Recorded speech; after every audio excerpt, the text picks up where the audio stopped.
Hello everyone, thank you so much for being here. We're presenting case 8, Pirate My Work Please. In this case discusses piracy, which is the illegal viewing or selling of media. Piracy is illegal due to intellectual property laws, which make so that media corporations are the only ones able to decide when and where media gets viewed or used. And so in terms of the question, yes, there are many factors that make piracy morally objectable. There are many inherent harms of piracy that make piracy morally objectable, even if said content is no longer available to be viewed on any platform. And we want to advocate for creator protections for the artists and for greater protections for the artists and creators of each media corp. And with that, I'll pass it on to the personal dimension. Great, thank you. So our first moral dimension in terms of analyzing this case is an advocacy for greater protections to art and artists. So this case makes a very important claim, and it says that real media corporations argue that since they've assumed the risk of investing in a production, paying the salaries of people who made it, distributing it and promoting it, and defending the artists against theft of their creative work, that they should control what becomes of it. We would argue that with this control comes a greater responsibility to the artist than is currently advocated for by both legislation and the general public. We believe that this control includes greater protections to art and artists in 3 key areas: compensation, power, and protection. In terms of compensation, it's very important that artists are adequately compensated for what they contribute in terms of film and TV production. We know that from the writer's strike in 2023, there has been a severe deficit in terms of compensation, especially towards writers and the creative minds behind film and TV production. This lack of compensation stems from the lack of accountability that's created when TV and film corporations hold the sole rights to a work. They believe that because they financially contributed so much, they are able to make all of the decisions. However, we would advocate for a stronger emphasis on things like long-term royalties, which due to the implementation of streaming services, we know that long-term royalties, things like the money that artists used to make from reruns of TV shows, are no longer applicable in streaming service situations. So one of the things that the writer's strike was advocating for was long-term royalties as shows continue to be aired on streaming services. It's important that they be compensated for such, and they be valued for that contribution. The second important point here is power. It's important that we advocate as both a populace and as for governments that there is a greater bargaining power placed on the artists and given to the artists in terms of whether it be unions or protections in terms of those unions, making sure that individuals are not being singled out, they're not being fired for advocating against the producers or executive producers. We want to make sure that these artists have the power to have the say on ultimately how long their contribution, how long their piece of media is available for streaming services.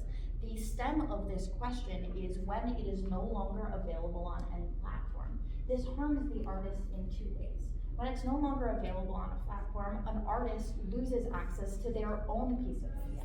And therefore, we would advocate that the artist has the power to at least retain personal access for resume use, so on and so forth.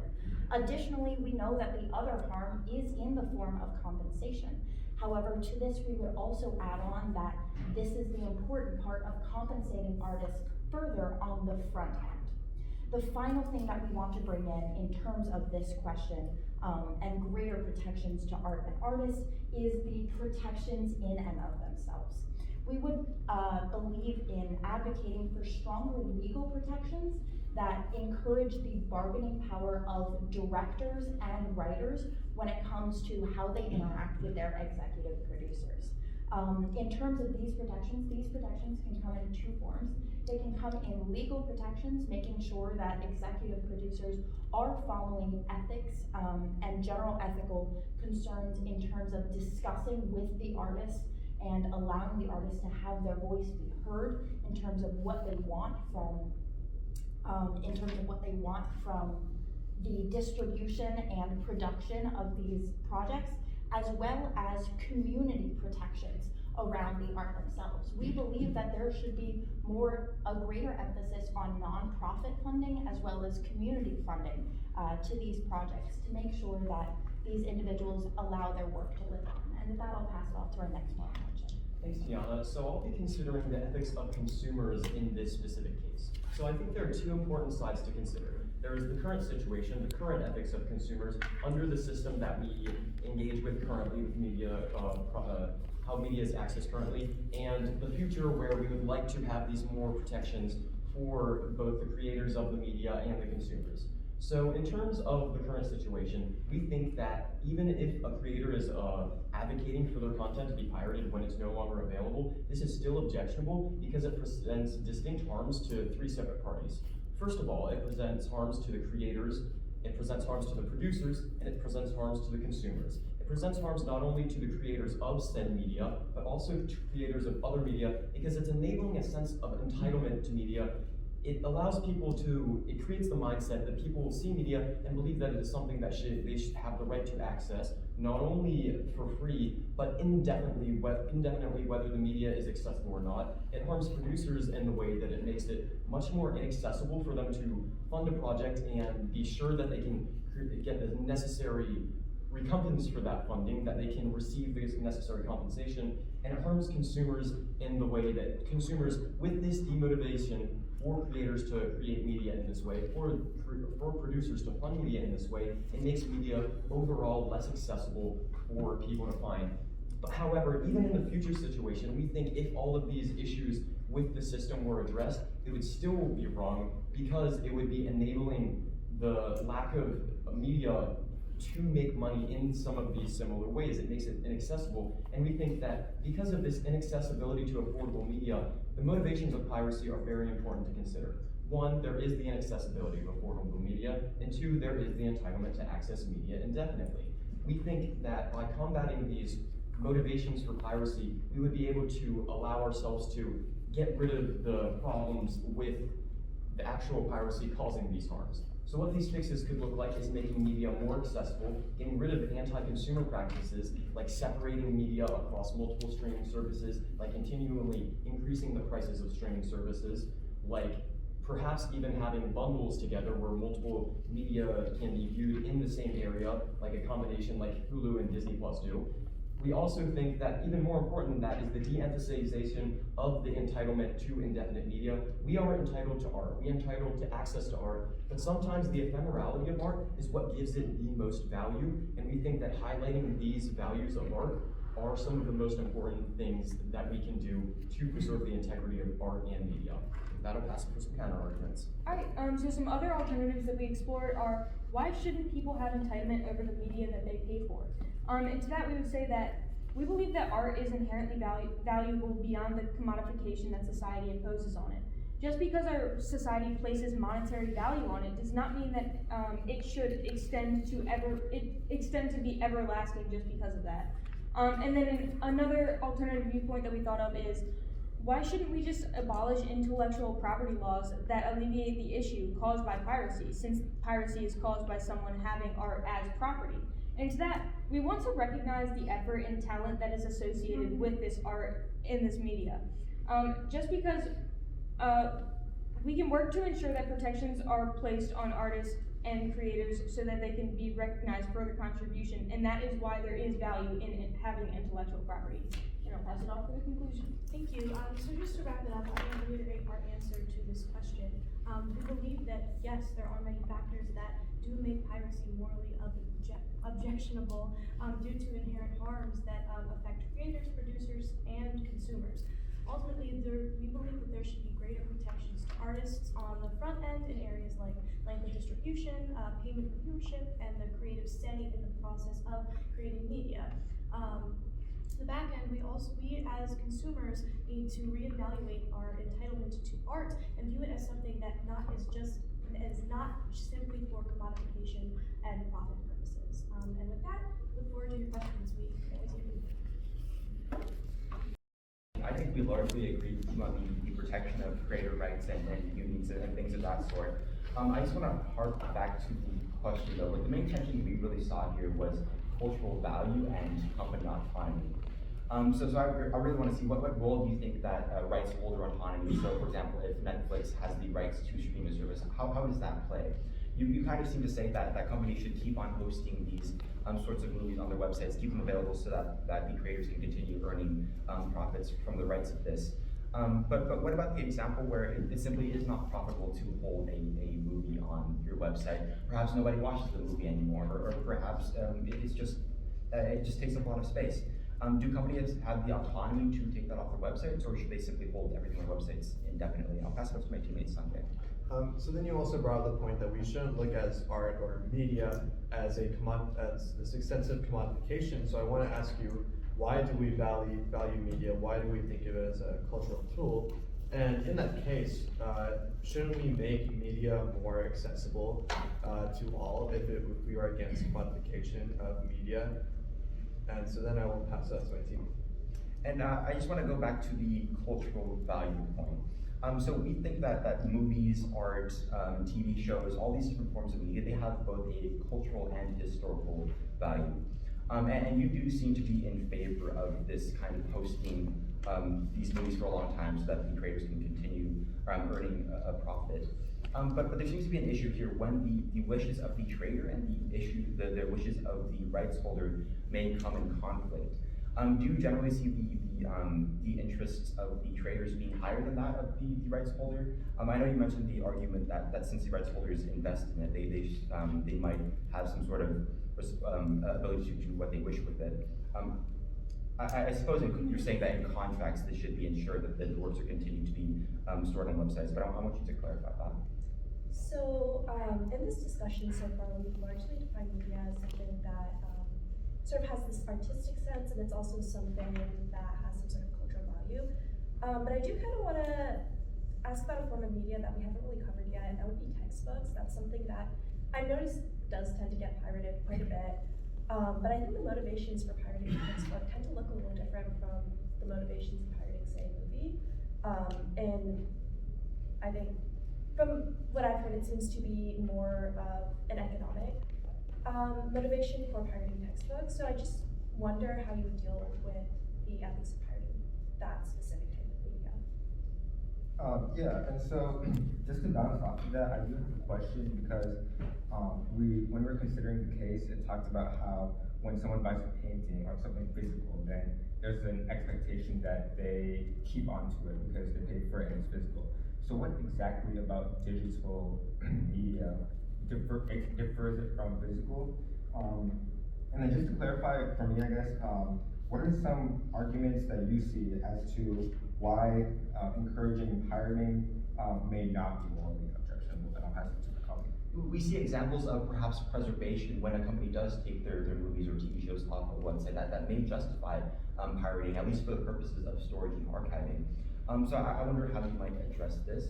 And going back to your temporality point, you kind of mentioned that some art has increased value because it is known to be non-permanent, that we know that it's going to be gone after a while. But adding on to what Arshad said, in the past there was a great expectation that once you buy something, you have it forever. You have a VHS tape, you have a DVD, you have a CD, you have just a general tape or something like that. And it seems like that isn't even an option anymore for the most part. The market for DVDs and so on has decreased heavily. Do you take issue with there being no permanent forms of this? I know you recognize that streaming services allow for continual revenues for creators and so on, but do you see any purpose for this more permanent media that may allow it to be appreciated for hopefully indefinitely? And I think the main questions we want you to address are how would you really describe the cultural and historical value of movies? Do you completely see that as being completely unimportant? And how would you address this whole temporality of the medium of streaming services especially?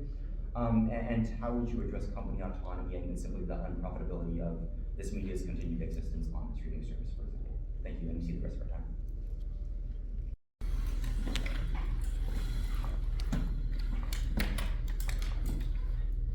Alright, team one, you have 5 minutes to respond, starting now. Alright, I'll start us off. I'd like to thank you guys for those wonderful questions. To begin, I think there was a theme of questions about the idea of indefinite media access, and I'd like to clarify some of the parts of my role to mention. We, as a team, think it is okay for media to be created with the purpose of indefinite access, and there's nothing wrong with it. There's nothing wrong with having storage for media. There's nothing wrong with having archives for media. But I think one of the big things is that with the advent of digital media, we have moved away from a physical sense of media that had instilled in us this kind of sense that we are entitled to this ownership and we are entitled to indefinite access to media. And when it becomes no longer available, this sense of it's almost a bitterness that we can no longer access something that we inherently think belongs to us, and we think we should be disincentivizing that belief of indefinite media access as something that is innate to media, as something that it exists. That also gets into the idea of the cultural value of media versus company autonomy to take it off streaming services. We think companies do have the autonomy to take it off streaming services, assuming that is contractually obligated by the information that they wrote down with the creators, and that it is amenable to all parties involved. And then kind of to add on to that question, I'm actually very grateful that you brought up the concept of, well, what if it's no longer profitable? To that, we, as Levi alluded to, we would advocate for greater communications of how long it's expected to be available on these streaming services, as well as we would advocate for government and nonprofit funded media archives as a substitution for a cheaper alternative for this media to remain accessible. So this is an option that artists could advocate for, that after it's no longer profitable, it could be available in kind of digital public library style media archives where people could gain temporary access to it. The rights holders would be able to lease it out. They would not have to hold any of the costs of hosting it themselves, and they could even still make a little bit of money off of a small portion of royalties. Adding on to that, the next question that kind of followed that train of thought is what happens when the interests of the creator and the rights holder conflict? Ultimately, we believe that as the rights holder is the person providing the funding, they are able to pull the funding. However, we would also advocate for greater systemic protections for the creation of art that has had funding pulled from it. We would advocate for greater nonprofit funding of the production of media. That way, all media and film didn't necessarily have to be commercially produced. It could be produced by crowdfunders who believed in the value of it. Speaking of value, you asked a great question about why do we value media. It comes down to a couple main ideas of there's a media, especially film and TV, is a reflection of societal values. It kind of acts as a time capsule for who we are and what we believed in at a certain period of time. Additionally, it acts as a venue for empathy. We're able to explore alternative perspectives and in a way that we wouldn't be able to otherwise. And in exploring these alternative perspectives, it's very important that we advocate for artists' rights and their ability to advocate for these alternative perspectives instead of letting them be washed away in the commercialization of it. Finally, we believe that film acts as advocacy for change. And that is one of the most important venues for film, which is why we would place such a strong emphasis on nonprofit and crowdfunding of media and film that is necessary to be produced. One of the other questions that you asked was about textbooks, and as college students ourselves, I know we can all empathize with how expensive textbooks are. However, we would also say that the pirating of textbooks alludes to greater systematic issues. The fact that textbooks are so expensive and so inaccessible is a greater systemic problem. Similarly, we believe that colleges should be paying for these textbooks. The students are pirating them because they're put in a position where they have to choose between food for the week or upholding moral values.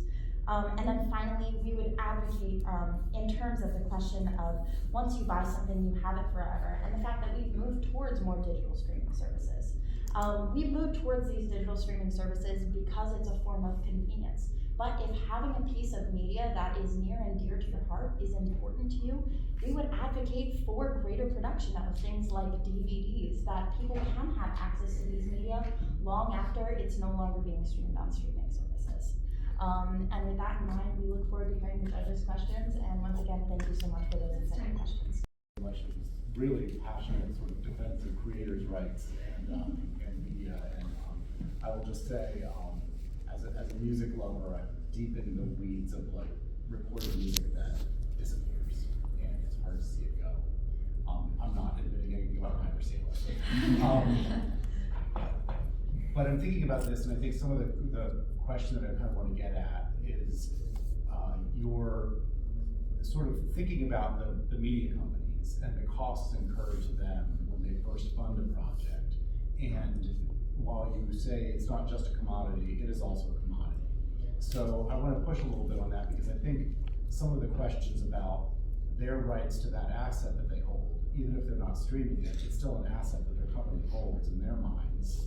And how, when you say there should be more clarity about how long they can hold it, what does that mean? Because it is something they now funded.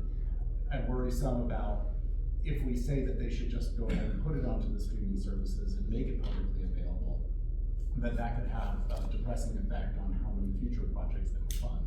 Because again, it's the bottom line. So can you say some more about how that creative solutions or other solutions that you think would address that problem, the economic problem from the media company's perspective? Yeah, that's a great question. And especially in terms of media corporations, given that these are millions of dollars invested into something and they're not even quite sure if it's going to make money on the back end. We think that in terms of this concern, there are a couple of ideas that kind of come to mind. The first idea that we would absolutely like to push advocacy for is publicly funded media archives. We believe that by allowing a venue for rights holders and artists alike to have a space where their work can be continuously displayed if they so choose to, can alleviate that financial pressure on the distributor to be the person streaming it and be the entity streaming it, as well as still allow them to make some money off of it continuously without having to incur that cost of streaming it themselves. So ideally in our situation, they would be able to cheaply license it out to public nonprofit and media archives that would be available to access to the public. As well as we would also like to combat the kind of foundational idea behind the profitability metrics of film and TV. We commonly know that if a piece of media took $50 million to invest into it, if it made 51 in profit, or if it made $1 million in profit, that profit isn't viewed as enough. Even though they paid all of their bills, they paid all of their workers, and they made an extra $1 million on top of it, it's not enough because it wasn't a blockbuster hit. We would like to kind of push back on that idea that while media can and should be profitable, this extreme level of profit that media corporations are striving for, we believe that kind of devalues the art in and of itself. And as long as the media is profitable, at least a little bit, we believe that it's worth investing in, and that should be portrayed. And to briefly add on to that, just one thing that can be done to prevent this from even becoming an issue in the first place is greater communication between the funders of a project and the creators. If they clearly outline what the expectations of a project are, how long it's going to be accessible, if it will be accessible indefinitely, or if it has a specific movie run or streaming service availability, I think we would avoid situations in which the creators are unhappy with the unavailability of the product. That's a great follow-up. Interesting. I'm so glad you went down this path. I'm thinking, how long would it be available is a question. If I were a corporation, I wouldn't be able to answer it, as long as it's continually profitable, if it's an asset within our portfolio. I also think, making $1 million off a $50 million investment is wonderful. If you can make more, that also helps you fund more projects for more creators. So it doesn't necessarily have to be, an adversarial relationship. And so I just wondered if you can sort of frame this in a way where the media corporations themselves, because of the way that these, honestly, where the money comes from, don't have to be in an adversarial relationship. You know, I think your answer is kind of pushing the creators forward in a way, which is lovely. I mean, all for creators, but I see some of the points. And I think the public domain piece is a little tricky too, because somebody has to fund that.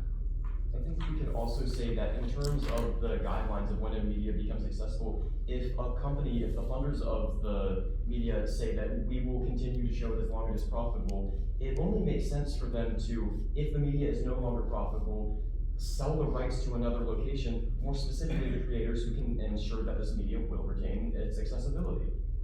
Something I just want to add on to that is that I'm thinking of the movie studio, A24, they know a lot of movies, like horror movies, a lot of things. They were one of the only movie studios that continued making films during a writer's strike because they were known for a very good relationship with their writers and their creators. They followed the guidelines, they had very open communication with creators and producers and directors and things like that. And we think that kind of touching back on like the communication between all parties involved is that further types of this kind of communication, openly talking about the goals for the project, your expectations for the project, can kind of down the line lead to more productive conversation about the future of projects and production in the future. I want to get very specific on the question here. So that you have a lot of awesome takes on stuff we can do to alleviate tension and ways to, not even be in this situation in the first place in the future. But where the world is right now, you have somebody makes a movie, they get it signed to a streaming service, doesn't make enough money, now you can't get it on any streaming service, and they try to advocate for people to be able to find it illegally online. Is that morally objectionable? Is it morally okay for them to do that, or is it morally not okay? We would say it is not morally okay because they're still harm to external parties because of that advocacy for piracy as a means to access media. And those harms can kind of come in a couple big forms here. So in terms of a piece of content that is no longer available on any platform, if you will have you have consumers getting into the habit of pirating pieces of media, you still have artists are not being directly supported, and in fact, when consumers get into the habit of pirating a piece of media, or even just pirate this piece of media, the support for the piece of media is not visible to corporations. So corporations may feel that it is less profitable to keep a piece of media available for longer, since individuals are probably going to pirate it anyway. And then finally, we also know that when piracy happens, it detracts from the integrity of the relationship between the consumer and the streaming services. And while we wouldn't necessarily argue for corporations' rights, we believe that the integrity between the consumer and the streaming services is important to be maintained, because as it was brought up, the profitability of future endeavors is important to maintain future profitability. So really fast, if you don't get to it, it's okay. So I'm thinking about the textbook example in particular, but I'm gonna phrase my question generally. So what if an artist, whoever that is, writer, film producer, wanted their own media to be hidden? Y'all also talked about the idea of value and like this, a great value of something maybe feels like you're entitled to it. So what if a creator wants to hide their art? To what extent, if at all, are we entitled to art we value but don't own? I think in terms of that, we're only entitled insofar as the creator is willing to offer the means to entitlement. I just wanted to add on that part of the appeal of art is the intention of the art. It comes about in the meaning that the artist gives it. And if your art is intended to be hidden, it's intended to be something that's private, then that's part of the meaning of the art, and that's a good way to understand it, even if it doesn't have a large, wide-reaching audience, because you don't want it to. That's perfectly permissible. If we consider this outside the scope of art, and specifically the context of the textbook example, we might say that it might be a different situation, and that would compel the creator of this textbook, for example, if this is information in a way that media is entertainment, we would say that information should be made more accessible at a greater level, and therefore, while we don't have the right to supersede that individual's gatekeeping of this kind of content, we still think they should be compelled to share it in that way differently from entertainment kind of content.